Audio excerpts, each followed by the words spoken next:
We had such a cool chat the other day that we I decided we need to know, extend this. right? One hour wasn't enough. I know. And you finished with a wonderful story about that child in the hospital. To give some context, it was about how being a mother has changed you as a doctor. Mm. When you reflect on stories like that, so what, how does that make you feel when you reflect on stories like that and the difference that you've made? So it's a good question.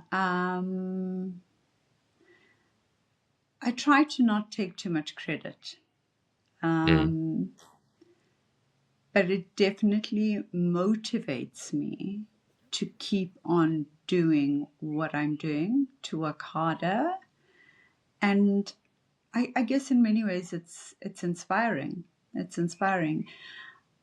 I try not to have this feeling of satisfaction or, oh, look, I did such an amazing job, because I also am fully aware of the fact that I'm the hands, if you get what I mean, or like the messenger, right?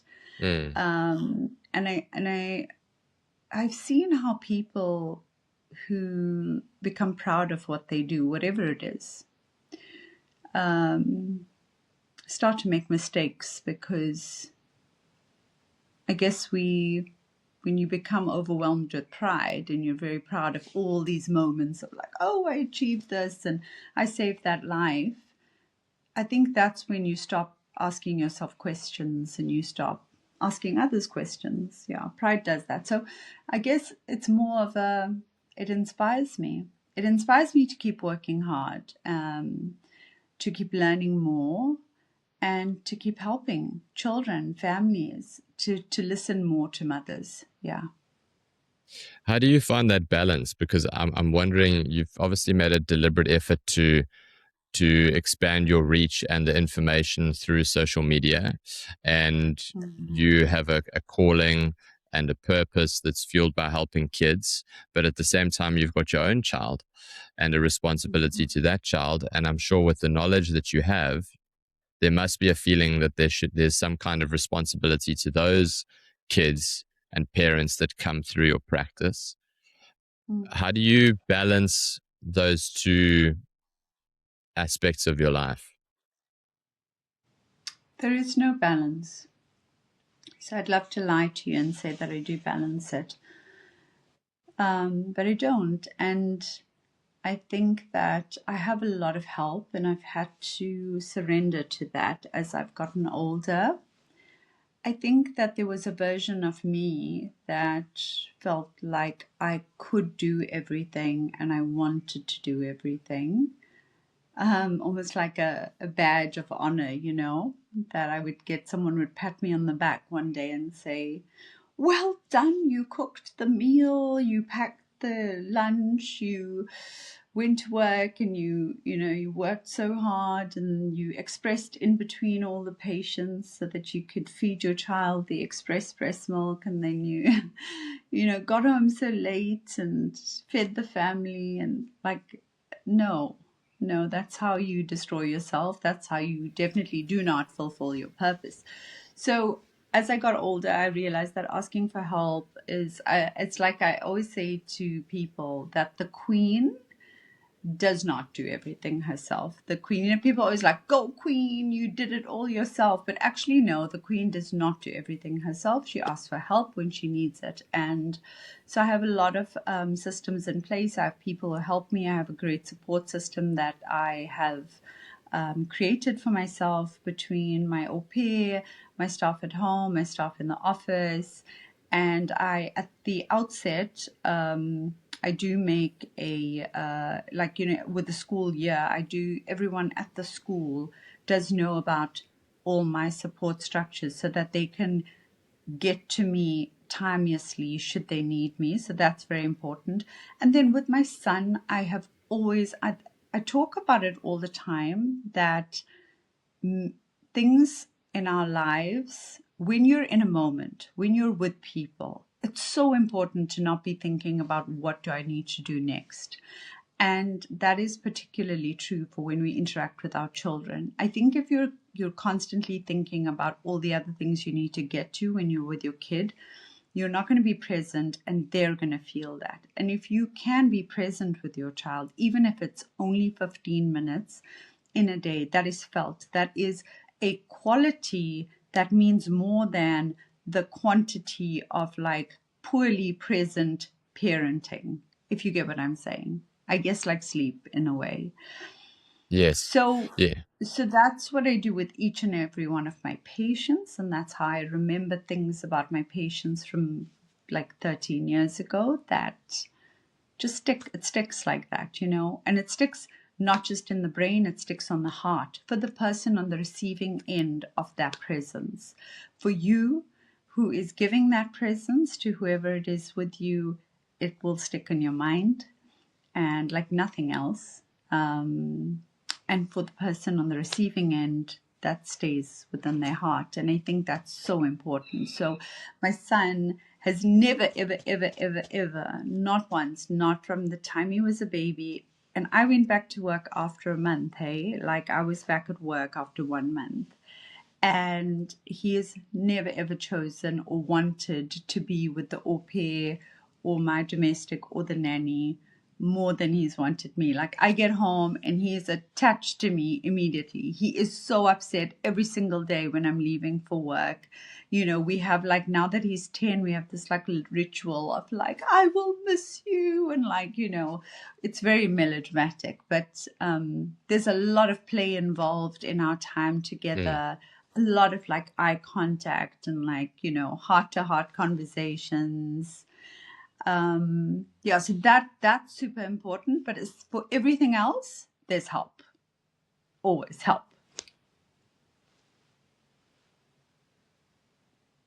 Yes. Your phone's bouncing up and down. Is there like is it balancing on something, or are you moving the It is table? balancing on something. I'm gonna quickly move it a bit. Is that okay? I'm not too dark now though, right? Okay. No, you're not too dark. Okay. I'll edit Is this it bit still out, but is it when still you talk, it's bouncing now? yeah, It is. It's like going like that. yeah. It's making me seasick. Oh, I'm so sorry. No, I'm just kidding. Okay, I think Now? that's much better. Yeah, that's perfect. Okay. That's perfect. Okay. Uh, so you bring up such a good point there about the quality of the time one spends with the child versus the quantity, and being 100% fully present in the moment. Have you noticed in your clinical practice a link between emotional pain and trauma and then physical manifestations of that emotional pain and trauma? Yeah. I mean, we see that a lot more than we used to. And then particularly with abdominal complaints. So yes, we do. There's a definite link between our gut and our brain and our body and I mean our body and our brain. But I think that when pain is repressed in any way, we it will come out. Some people will have abdominal pain, some people will have chest pain, some will complain of pain in their throat, some have back pain. So yeah, it definitely does come out. Is that We something mm, you were saying? we spoke about Gabor Mate and Mm. his wonderful work, like the hidden cost of stress and Mm. uh, the importance of the first 4 or 5 years of a child's life in terms of being present, being there, raising them as intentionally as possible. So for people to understand some context, his story is he's a extremely well known psychologist and doctor, and his parents, I think they were Polish or Hungarian, somewhere in the east of Europe, and they were at risk of being taken into the concentration camps with the expansion Mm. of the Nazi Germany Empire. And his Yeah. mom had to give him for, I think it was 6 months or a year, to a complete stranger to allow him to survive, where they went Yeah. into hiding. And he then subsequently became this incredible doctor and was almost trying to outrun his trauma by being relevant and wanting to be seen and be heard. And this pursuit of being this incredible doctor was driven or dragged, I suppose, by the deep-seated trauma that was a lack of attachment and feeling like he had been abandoned by his mother, even though she did the best that she could in a terrible situation. But as he further explored his psyche and how that manifested, that's how it did. And subsequently, he's written many, many incredible books. But the the link between emotional trauma and physical is just, yeah, I think can't be understated. It's or can't be overstated rather. It's truly incredible how important that is. I think that, you bring up such an important point, and I think that this is something I try to explain to my patients, that we've got our mind, we've got our body, and then we've got the heart, right? And the heart is that, in a way, that connection with the spirit. And that when there's something that goes off balance in a child, they will, and this off balance can occur at many levels. So it may occur at the mind, it can occur at the body, or it can occur in the heart, right? But the point is that the three components are interacting with each other at all times. They will not exist in isolation. If you treat the mind without sorting out the body, and the heart, you are never going to win. And in many ways, the allopathic medical system sometimes loves to focus and hyper focus on exactly what, like, or the exact organ, I guess, in a way, like the brain, that the patient is, sort of coming in with a complaint that they're feeling depressed, and they just hyper focus on that, and they go, oh, you're off balance, you must have a family history of depression. Okay, here you go, SSRIs for you. I can't sleep, doctor. Okay, here, have some melatonin with that.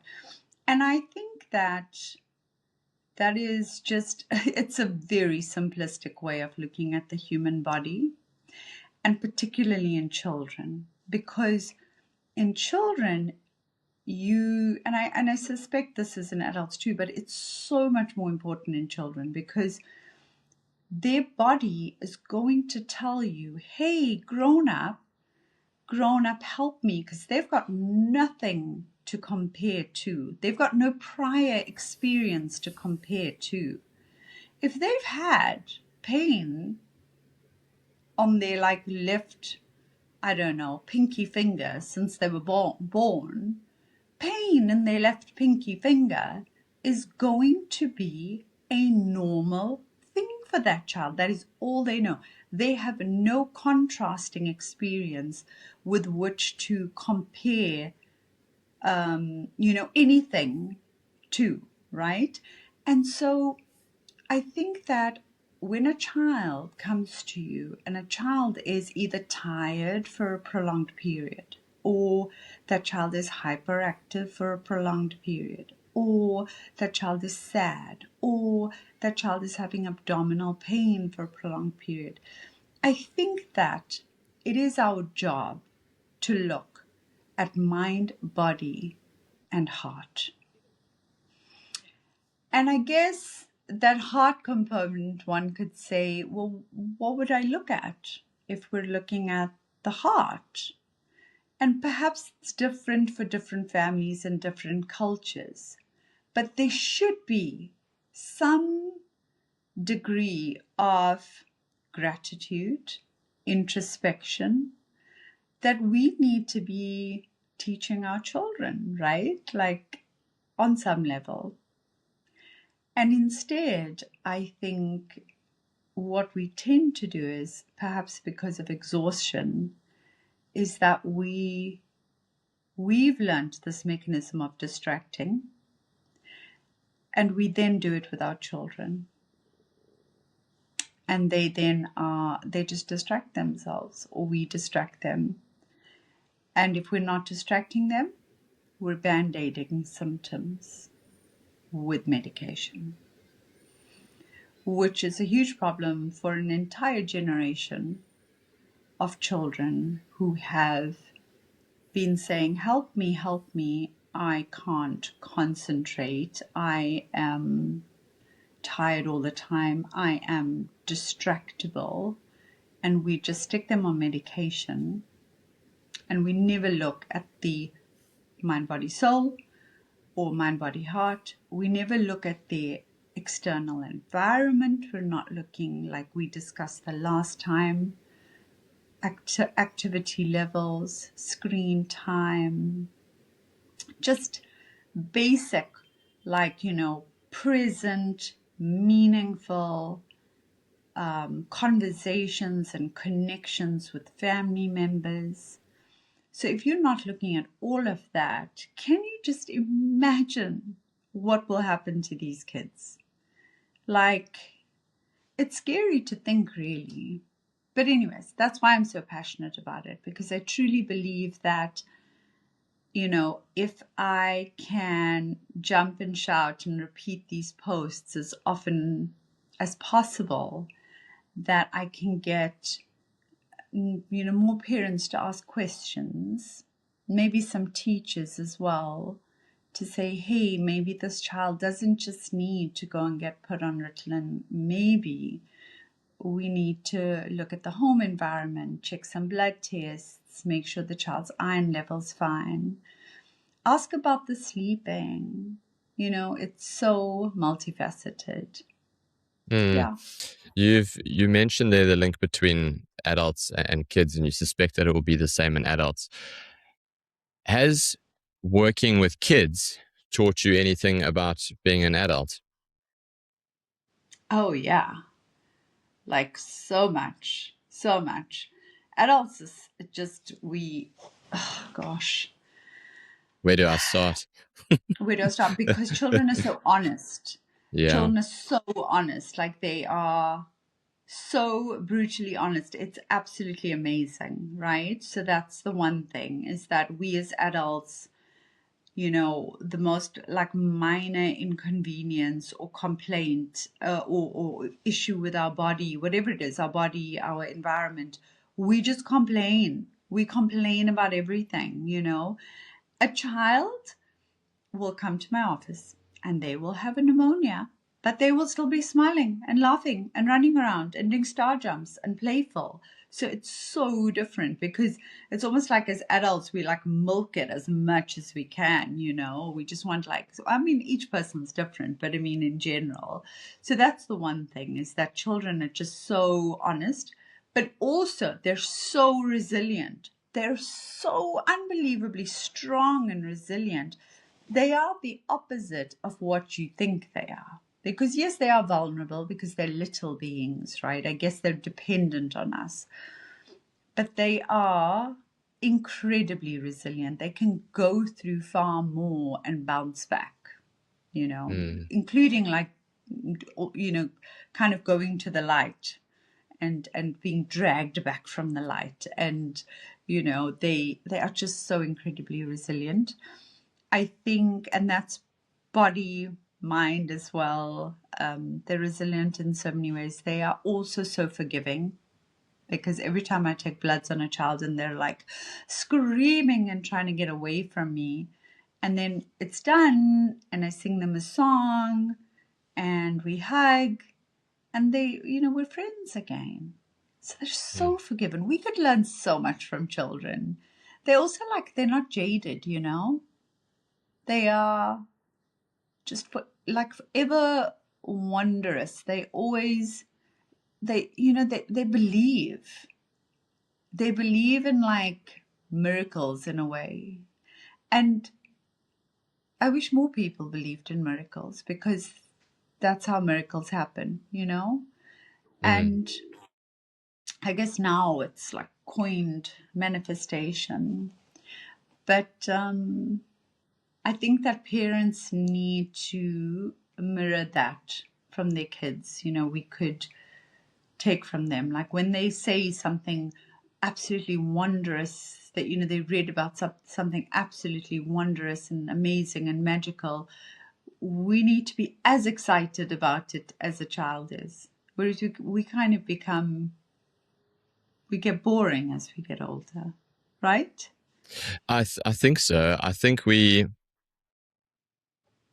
there's probably more going on mentally. So if you think of the space, the storage space in your brain as an adult, there's a whole lot of there's a whole lot of RAM that's been used up already with Mm-hmm. responsibilities and stresses, and I think Mm-hmm. that that capacity is drastically diminished. So therefore, we have less capacity to, for example, just be genuinely curious and genuinely present in the moment. And also, being present in the moment also means then having fun, just for the sake of having fun. So I asked this to somebody the other day, or something I was thinking about for some reason. But you remember when you were a child, when you were just having so much fun doing a thing that you couldn't like do. Let's say you had to go to the toilet, or you had to go and grab water, or you had to go put on more sun cream, and it just that thing couldn't happen fast enough for you to get back to the thing that you were doing. You were Yeah. just having so much fun, and I asked that to an adult the other day. I said, when was the last time you had that feeling? Because I'm thinking about it from my perspective as well. Like, when was the last time that I was just so excited to do this thing that you just Mm. couldn't get me there fast enough? And I think, sadly, if you ask that to most adults, they will probably tell you that they can't remember. That's how long ago it was. And and that's something that we should fix. Yeah. Yeah. But how do you fix that? How do you fix that, Clint? I think you have to be intentional about the way you live your life. I think you have to carve out time to do those things. So even if it's 10 minutes, 15 minutes, I think you have to Mm. say, okay, what is something that I really, really enjoyed, that was really fun Mm. for me? And and even if you haven't done that thing for 15, 20 years, what is that thing? And to be, if you're in a relationship, be open about it with your partner, and get them on board, and they will have their same thing. But I think it has to be completely intentional and deliberate. And if you So what you're don't, saying, if you yeah. don't, then you've got to go and find it. You've got to spend some Yeah. time doing new Okay, things. yeah. So you're so right, and but I think what you're also alluding to is that we all need to play more, and so we have to find the big thing is finding the space in your day, because whatever it is in life, if you want to do something, you can keep saying, I need to do this, and never do it. Or you can write it down and say, I'm going to carve out this amount of time every single day, and I'm going to do this. And so, it's a lesson for everyone. I feel like someone needs to write a book on this. Maybe there are books written. I think probably Atomic Habits is one. I don't know if you've Mm, ever read I've Atomic read it. Habits. Yeah, love Yeah. that book. So I think it's a great, it's a great sort of like a basic, for you want to get your habits in order. Read Atomic Habits. It's going to give you like almost like a formula for getting there, right? Yeah. And I say this to people, even like families, like when they complain about their kids eating poorly. And I'm like, who's buying the groceries? Like if you want to eat better, buy healthier food. Leave a fruit bowl out so that you don't go grab like chocolate and sweets and biscuits. You have the thing that you want to eat there available to you. So So that's one part of it, but also like then writing. So you write down these things, you carve out that time, and you make it something that is easy to do. So you're getting that little bit of play, every single day, and you have that thing to look forward to every Mm. single day. I have that every day, every single day. It's so funny. I have that every day now that I think about it. It's so crucial. The other thing is curiosity. That the two things that I would say I envy most, or it serves as an apt reminder, is curiosity and the capacity to play and to have fun. That's what I learned from kids, and that's what I learned from Gray. And for example, 2 nights ago, it was one of the first clear night skies that we had in Kloof for quite a long time. Mm. Sure. And then we spotted that moon, and then he saw the moon, and that was us for like 15 minutes. And as it got darker and darker, then more stars appeared, and then he was pointing out more stars. And then he was going back to the moon. And just his little mind is blown. And I think if as an adult, if you actually think about it conceptually, and you spend time on it, your mind would be blown too if you allowed it to be. Mm. Here's Mm. this moon, here are these stars, they're always there. We're in this perfectly positioned planet for life in this cosmic arena. And we just get so caught up in the day to day that we lose the Mm. wondrous nature of us being here. So I think it Yeah. almost has to be a skill. Like we lose the Mm. skill of having fun as you get older. We And it, also look and we never see. We look at the yes, sky every day and we never see it. We hear the birds, or yeah, I mean, we actually like hearing it? Like, you just hear the sound. What is it? Listening. Do we ever like properly listen mm, for it? And yeah, but I agree with you, because I feel like I went through an entire period in my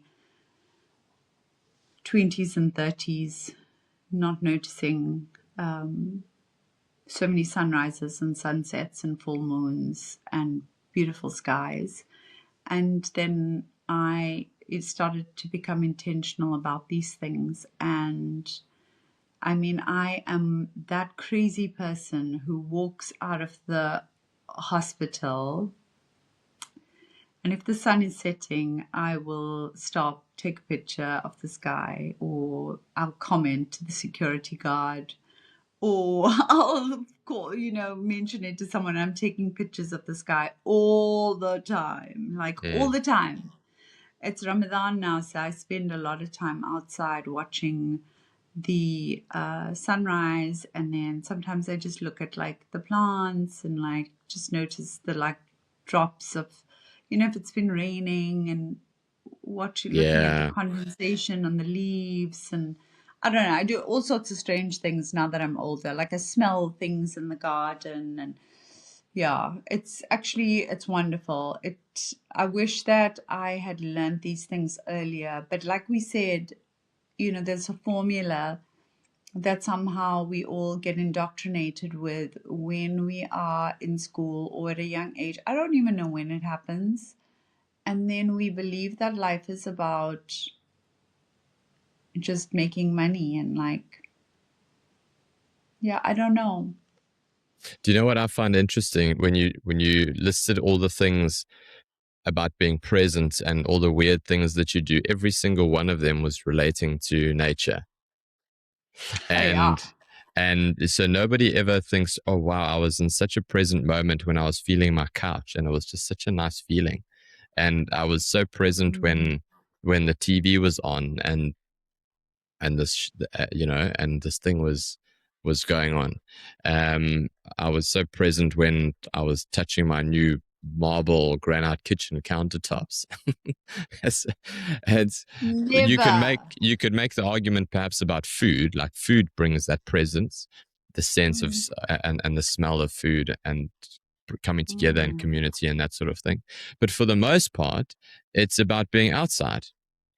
I saw your post this Totally. morning with the sunrise this morning. Hmm. Your story rather, I and it's the mean, same like, I thing. do that. like I do that like every single morning, and like, then I'll go and feed my tortoise, and I will go and see what the chickens are doing. And like, I mean, it's all these different things that I do in the morning, and it's all related to nature. So Does your yeah. son do that as well?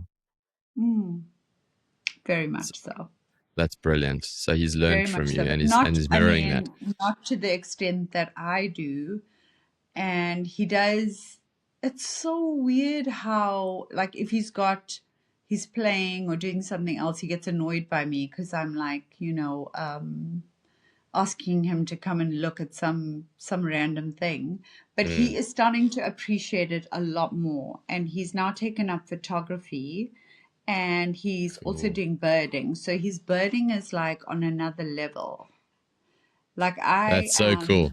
am so amazed by his birding, and he just knows like so many birds. It's insane. He said to me the other day, "Mom, we need to go to Neisner because I want to see the Neisner Tarocco." And I'm just like, I don't even know what that is, but sure. Sure. So that's a wonderful thing about birding. I had a birder on the podcast as well. He'd seen at that stage close on 85% of the world's bird species. What? So Who is this person? a guy called Adam Riley. And Oh, yeah, so he trained and qualified as a chartered accountant, and then did a gap year with a buddy of his going to do birding and stuff. And then they ended up starting birding tours. And then that became their business. And it's a multi-million dollar what is business. this called? I Rock think I've heard Jumper. about this. Sorry? Rock Jumper is the name of the business. Someone just told me about this yesterday. He was Really? like, "Your son needs to go with the rock jumper." Literally, it's Oh, on my hectic. like on my. It's probably the last thing I've looked at on Google.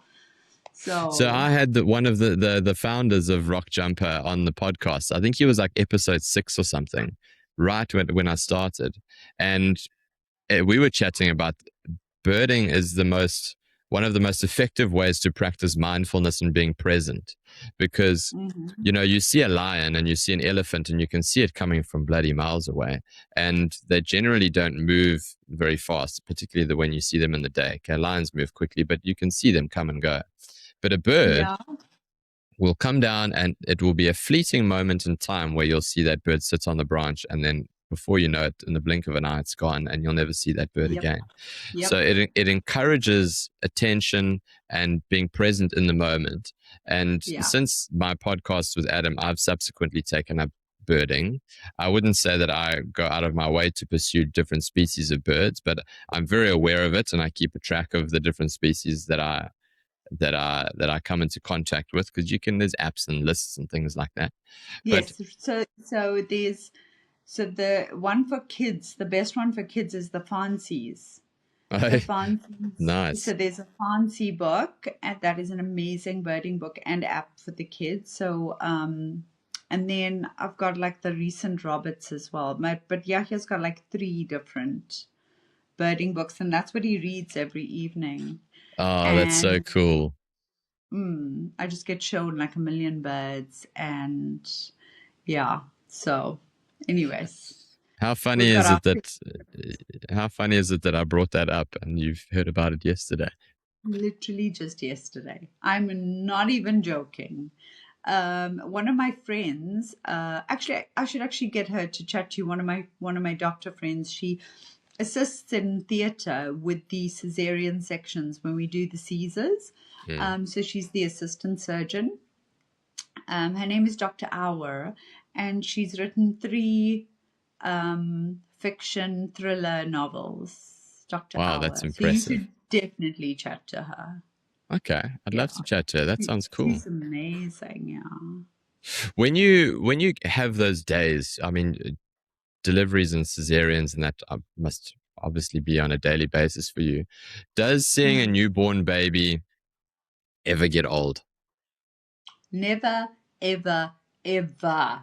Like ever. You should see me in theater. I'm like, I am everyone's like hype man in theater. I've been at Hillcrest Hospital just in private.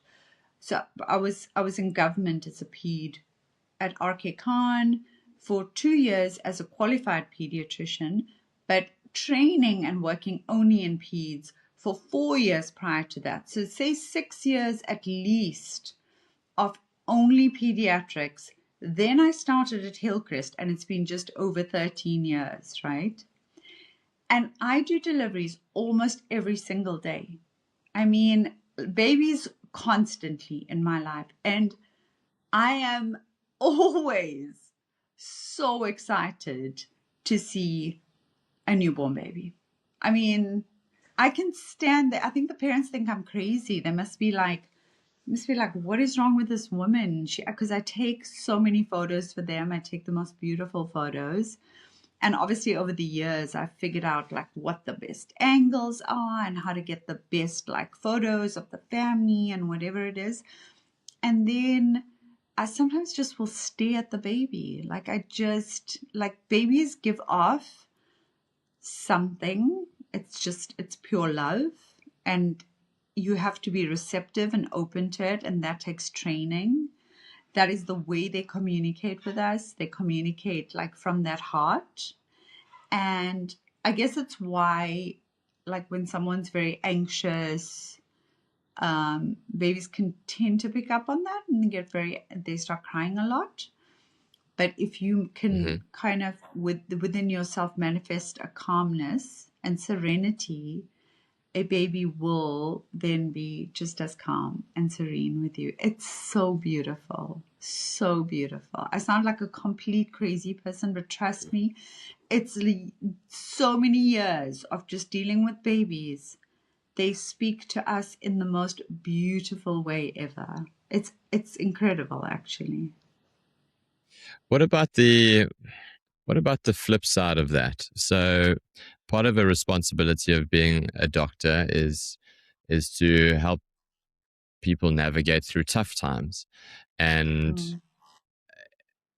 tough times as an adult and illness in an adult is one thing, but illness and tough news when it comes to children must be a completely different thing. And we sort of experienced this to a very small degree when Grayson was born. He, after about 3 weeks, he had a lump on his neck here, and we noticed Oh. it. And then we went to the GPs. GPs didn't know, so went to the ped, and it was a sternocleidomastoid tumor, which Hmm. which is extremely rare, and Hmm. and the ped that we were seeing at the time said that he'd seen a few, but it was only because he'd been a ped for so long that he'd come into contact with it. Hmm. And Torticollis. It's torticollis, congenital torticollis. yes, And then you and get the tumor there. Yeah. yeah, and this little oak, and then we went to get an ultrasound, and it's just, this little guy's like 3 weeks old, and then you filling out the forms and you have to say the name and how old, and it's just the Hmm. toughest thing. You're sitting there in this ultrasound room, and you're like, I'm going to send my child who's 3 weeks old for an ultrasound, and I'd never been for an ultrasound at 36, and I mean, it must just be, it was heartbreaking, and thankfully it was all fine, but you must come into contact with those types of stories, and obviously way worse, on a much more regular basis. How do Yeah. you go about taking on that load, but then at the same time letting it go? Uh, you it was a lot easier before I became a mom. Not that it was easy anyways, because I am like, I don't know, if there was a competition for like empaths in the world, like I would have a chance of winning like most empathic human being. Like I feel a lot, and you think like as I get older that it would get better, but like no. So so I I think that I am aware with experience. I know that because kids are so strong and so resilient, I am always optimistic, I guess, is the best way. I also have surrendered to the fact that, they say maktub is sort of the Arabic word. It's written. Mm. So there is a certain part of me that, as I've gotten older, has accepted that there is God's plan. There is destiny. We need to surrender to what is going to happen. But at the same time, it doesn't mean becoming lazy, right? So that, just accepting that, helps you to deal with a lot in life. In fact, sure, I wish I'd learned this earlier in my life, because I think I could have avoided a lot of pain and disappointments and things like that. Do you get what I mean? Like, but it Mm. is all these things I'm saying you learn as you get older, and maybe it's a good thing I have learned it now, because maybe some people just never learn these lessons, right? Like, maybe some people just kind of get old and they never learn any lessons, and they let everything affect them. So yeah, being an empath, I think it's forced me to lean into that. So yeah, so it's definitely a combination of experiences taught me that children are resilient and they are amazingly strong and they can get through so much. But in addition, it is also being optimistic about what will happen, yeah, so I think that's how it is. There are cases where I guess where children, and it's not a lot, but where someone doesn't make it. And that knocks me really hard. And I don't know if I fully debrief and get over it. I Mm. think I carry it with me for a while. So there's a lot of tears and a lot of crying. But yeah, Which that's I part think, of the job. yeah, I think it's only natural, and I think it would be maybe strange if you didn't cry, and if you, Hmm. because that's part of healing, I suppose. Hmm. So if you're carrying those scars with you all the time, then it will eventually bleed into other areas of your life and change change your judgment and skew your judgment, and won't make you as good a doctor, I Hmm. think. There's Completely. a wonderful book called Man's Search for Meaning, Viktor Frankl, and he speaks about Yes, it's a beautiful. and he speaks He was a extensively about Holocaust suffering. survivor. Yes, but his whole thing Mm. was logotherapy, and his time that he spent in the concentration camps. And essentially, if I could summarize it in a sentence, it would be giving meaning to suffering. And if you, Completely. yeah, and if you can ascribe a certain amount of meaning to suffering, then you can get through it.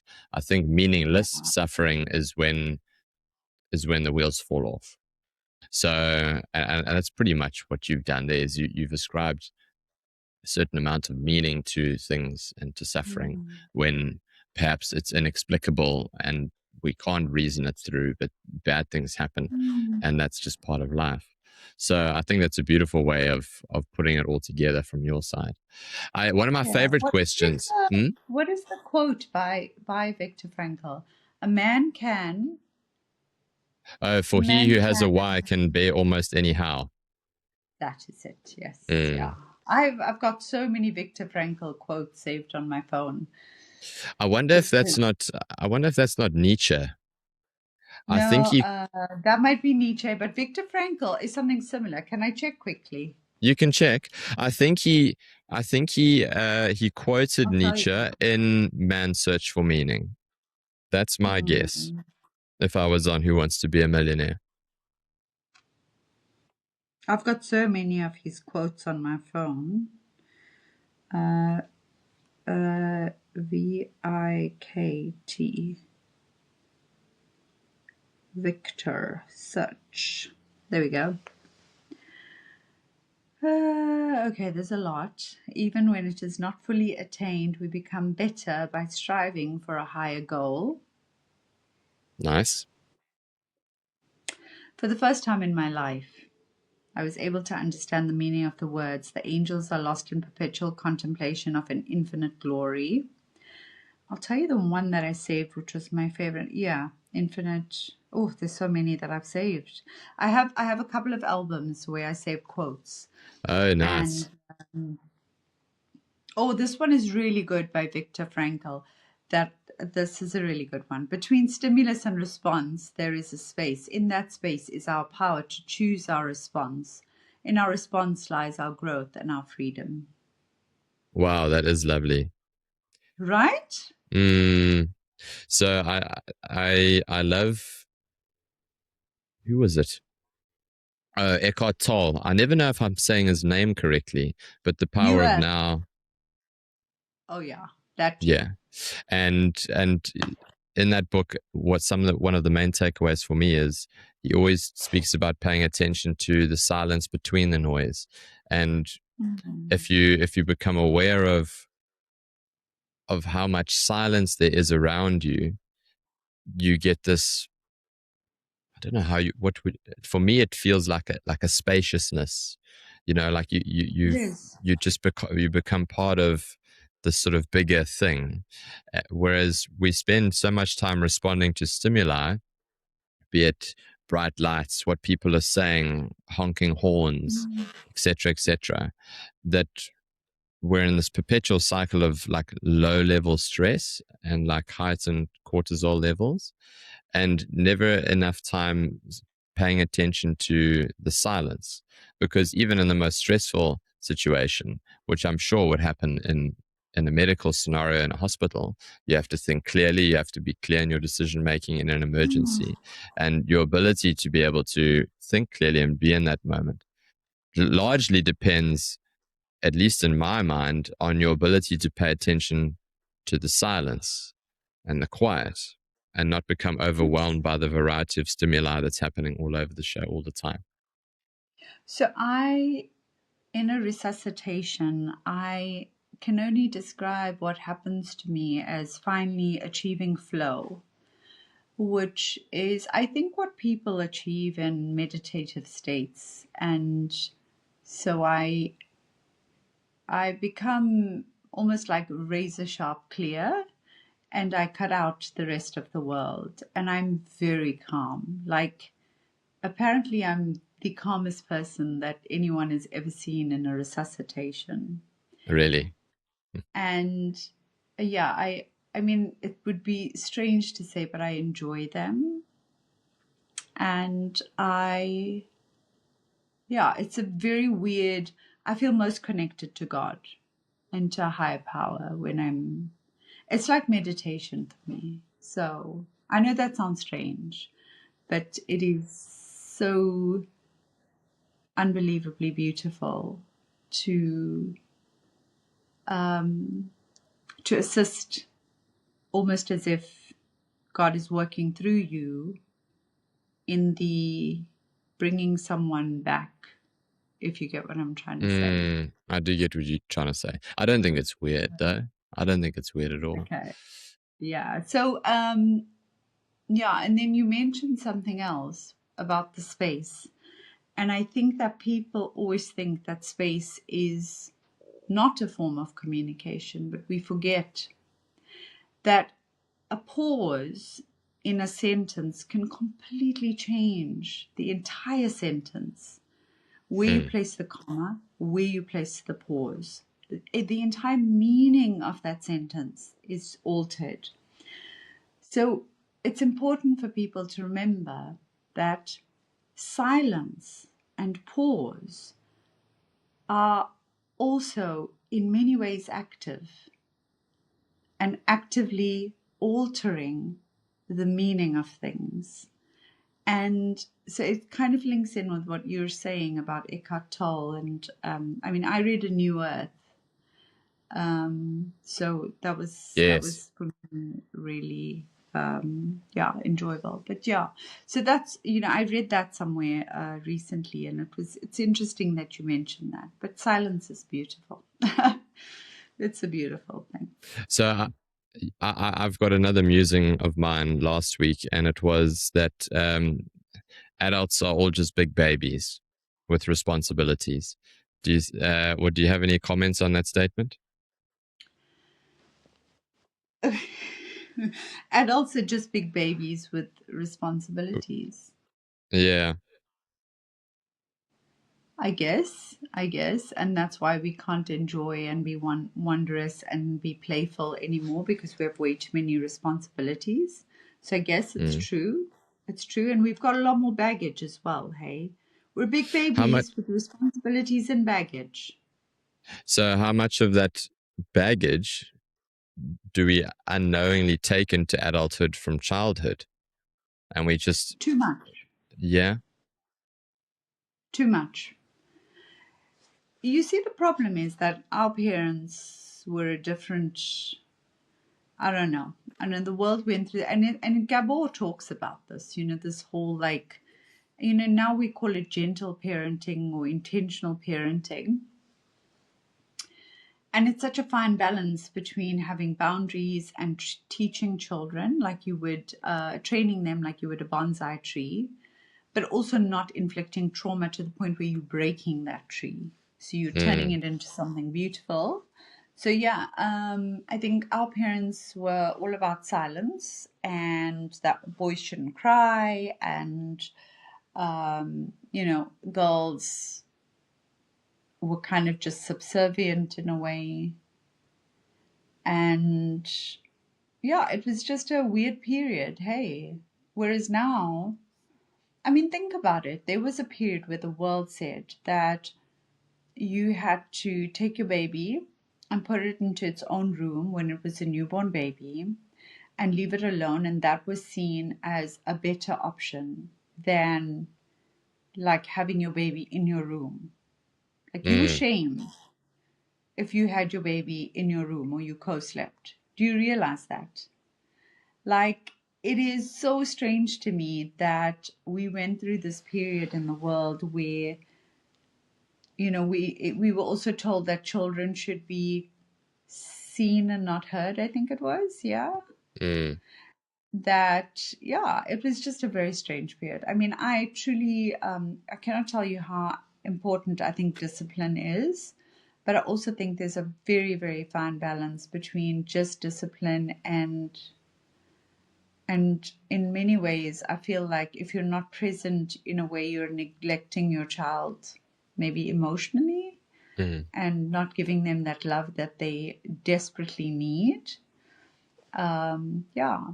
And unfortunately, like if you only give your child love when they do well at school or do things, they're going to turn into dysfunctional grown-ups, man. They're going to turn into that type A personality that feels like they have to or like that person that is a people pleaser, who feels that the only way they will ever receive love is by doing things. Yeah, love is conditional. Yeah. Mm. And do you feel like there are a lot of people who grew up with that? Absolutely. I think men in particular, father figures in the household, were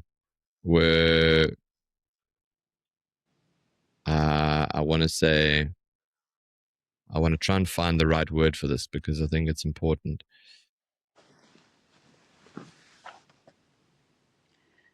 Were they There's a distance. military? No, there was a distance where they it wasn't their duty or responsibility to play an Hmm. active role in teaching and leading by example through imparting Yeah, wisdom and life lessons and that sort of yeah. thing. And it was, their responsibility was to go and to make money and to provide food. And then that was the extent of their responsibilities. And then with that came a certain amount of leverage that they could do whatever it is that they wanted, really. Whereas now I think it's definitely more hands-on. I think it's more intentional. And I think that there's a fine line between giving the child freedom to do whatever it is they want, but then to also teach them appropriate lessons that will make them part of society a lot faster and a lot easier, that journey into society. If you let them go and just be absolute chaos all the time and give them freedom to explore, at the same time they'll find it difficult amalgamating into a larger community. So there's that fine balance between giving them that freedom to express, and but then also teaching them, for example, things that they shouldn't do.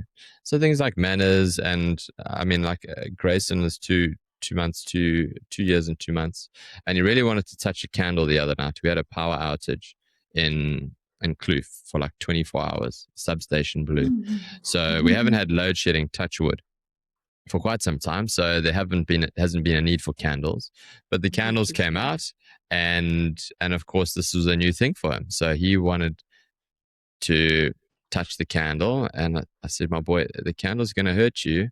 It's fire." Now he wants to touch it. No, I said, please, it's gonna hurt you if you touch it. I told him 3 times, and he still. So I said, okay, here we go. Gave him the candle. He put his finger on the flame, and he burnt the tip of his finger. And then he cried for a minute, and then he got over it, and we went and we looked at something else.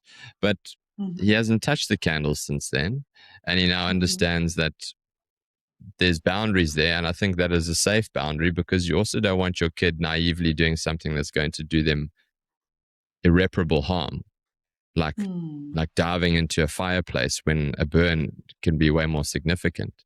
So there are opportunities as a parent where the reward outweighs the risk. I think that would probably be the best way of saying it. Yeah, completely.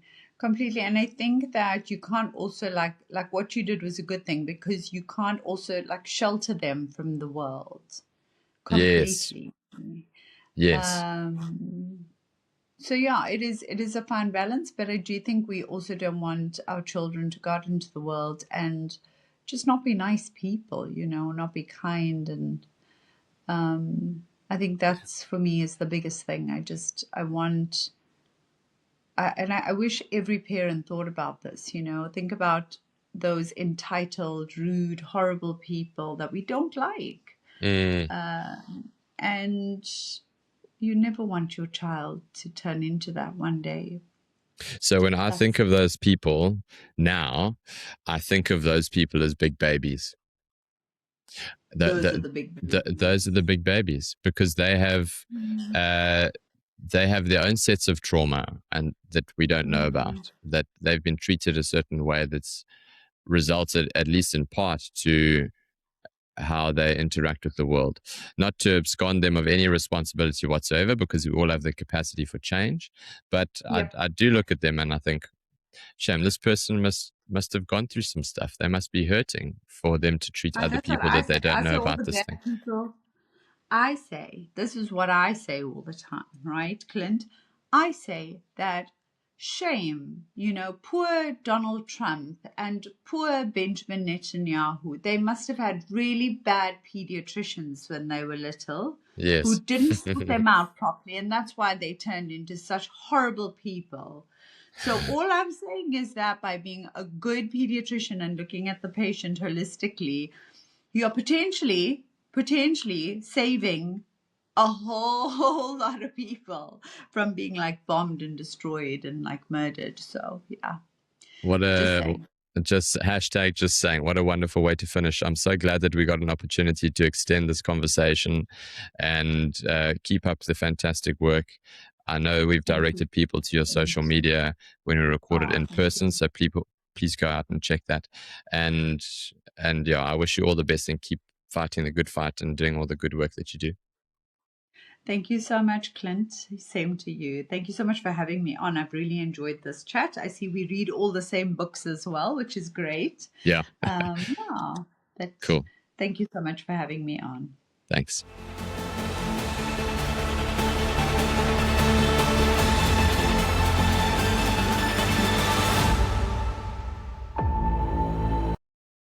Hey everyone. A huge amount of work and effort goes into producing this podcast, whether it's from the research going into the episode, whether it's finding the guests coming to the location, or them being online, to producing the content, edited and putting it in a format that is conducive to your ears and your eyes. And it goes a really, really long way if you can just do me one thing in return for this free content: share it. Share it far and wide, and if you find an episode useful, send it to someone who might feel the same way. That's all. Thanks a million. See you next week.